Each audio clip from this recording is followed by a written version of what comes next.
அஷ்டாவக்ர கீதையின் ஆழமான பகுதியில் நாம் இன்று நுழைகிறோம். 47 முதல் 52வது ஸ்லோகங்கள் வரை. இது வெறும் ஞானம் அல்ல, இது நேரடி விழிப்பு. இது உன்னை மாற்றாது, இது உன்னை உன்னிடமே கொண்டு வரும். ஒரு நிமிடம் அமைதியாக இரு, உன் உள்ளத்தை சும்மா விடு. இந்த வார்த்தைகள் கேட்கப்பட வேண்டியவை அல்ல, உணரப்பட வேண்டியவை. ஸ்லோகம் 47 சொல்கிறது, நான் உடல் அல்ல, நான் மனம் அல்ல, நான் உணர்வுகளும் அல்ல, நான் சுத்த சாட்சியாயிருக்கிறேன். இதன் அர்த்தம் என்ன? நாம் தினமும் சொல்லிக் கொள்கிறோம், எனக்கு கோபம் வருகிறது, நான் சோகமாக இருக்கிறேன், நான் சந்தோஷமாக இருக்கிறேன்.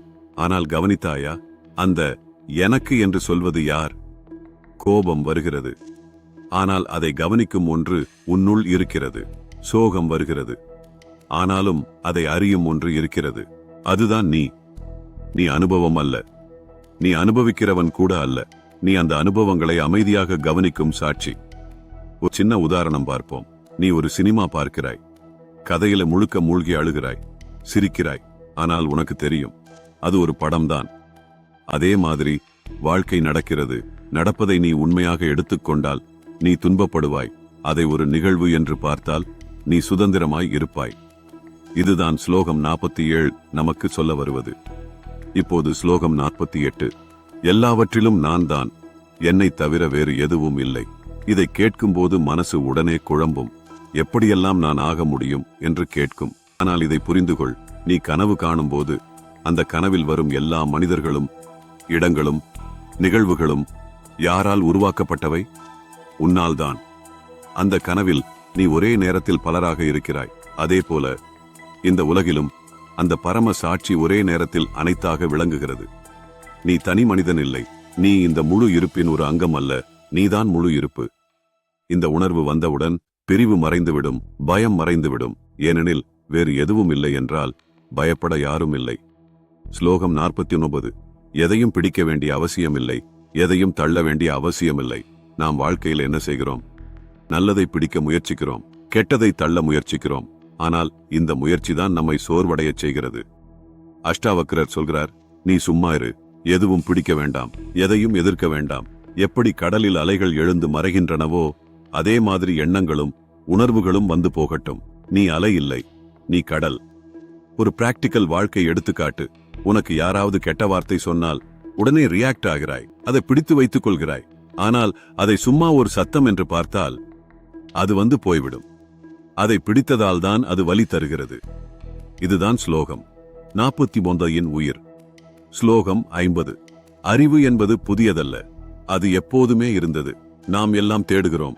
ஞானம் வேண்டும், அமைதி வேண்டும், ஆனந்தம் வேண்டும். ஆனால் அஷ்டாவக்ரர் சிரித்துக்கொண்டே சொல்கிறார், நீ தேடுவது நீயே. நீ எங்கும் போக வேண்டியதில்லை, எதையும் அடைய வேண்டியதில்லை.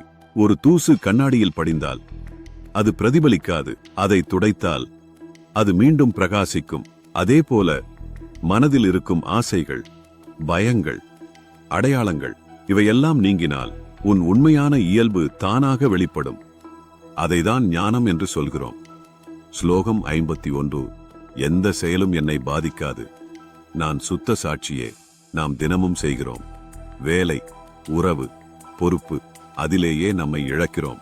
நான் இதை செய்தேன், நான் தவறு செய்தேன், நான் சரி செய்தேன் என்று சுமை ஏற்றிக்கொள்கிறோம். ஆனால் உண்மையில் செயல்கள் உடல் மூலம் நடக்கின்றன, எண்ணங்கள் மனதில் நடக்கின்றன. நீ அந்த எல்லாவற்றையும் கவனிக்கும் சாட்சி. அதனால்தான் சில நேரங்களில் நீ தவறு செய்தாலும் உன்னுள் ஒரு அமைதி இருக்கும். ஏனெனில் அந்த சாட்சி எப்போதும் மாசுபடாது. இதை கிராஸ்ப் பண்ணினா கில்ட் மறைந்துவிடும், பெருமை மறைந்துவிடும், நீ சுத்தமாக இருப்பாய். ஸ்லோகம் 52. நான் எப்போதுமே சுதந்திரன், நான் எப்போதுமே முழுமையானவன். இதுதான் இறுதி பஞ்ச். நாம் என்ன நினைக்கிறோம்? நான் இன்னும் வளர வேண்டும், நான் இன்னும் அடைய வேண்டும், அப்போதுதான் நான் முழுமையானவன். ஆனால் அஷ்டாவக்ரர் நேராக சொல்கிறார், நீ இப்போதே முழுமையானவன். ஒரு குழந்தை எப்படி இருக்கிறது பாரு.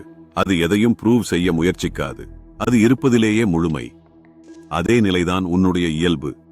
நீயே உன்னை குறைவாக நினைக்கிறாய், அதனால்தான் தேடல் ஆரம்பமாகிறது. இந்த தேடலை விடு, நீயே நீ என்று இருப்பதை அனுமதி. அப்போது அமைதி உன்னை தேடும், ஆனந்தம் உன்னுள் இருந்து வெளிப்படும். இப்போது இந்த 6 ஸ்லோகங்களையும் ஒன்று சேர்த்து பார்ப்போம். நீ உடல் இல்லை, மனம் இல்லை, நீ சாட்சி, எல்லாம் நீயே. பிரிவு இல்லை. எதையும் பிடிக்க வேண்டாம், தள்ள வேண்டாம். நீ தேடும் ஞானம் நீயே. செயல்கள் உன்னை தொடாது. நீ எப்போதுமே சுதந்திரன், முழுமையானவன். இது கேட்க சிம்பிளாக இருக்கலாம், ஆனால் இதை உணர்ந்தால் வாழ்க்கை முழுவதும் மாறிவிடும். இது ஒரு தியோரி இல்லை, இது ஒரு பிராக்டிஸ் கூட இல்லை, இது ஒரு ரெகக்னிஷன். இப்பொழுது இந்த நிமிஷத்தில் உன் உள்ளத்தை பார்த்து கேள். நான் யார்? எந்த பதிலும் தேடாதே. சும்மா இரு. அந்த அமைதியில், அந்த இடைவெளியில், அந்த சாட்சியில் அஷ்டாவக்ர கீதையின் உண்மை உயிரோடு வெளிப்படும். இந்த உணர்வுடன் வாழ்ந்தால் வாழ்க்கை பிரச்சனை இல்லை. அது ஒரு விளையாட்டு. நீ ஒரு பாத்திரம் இல்லை, நீ அந்த முழு மேடை. இதை மறந்தால் துன்பம், இதை நினைத்தால் முக்தி. இதுதான் அஷ்டாவக்ர கீதையின் இதயம். இப்போது கேட்காமல் அதை உணர்ந்து அதை வாழ ஆரம்பி. அப்போது நீ தேடிய எல்லாம் நீயே என்று புரியும்.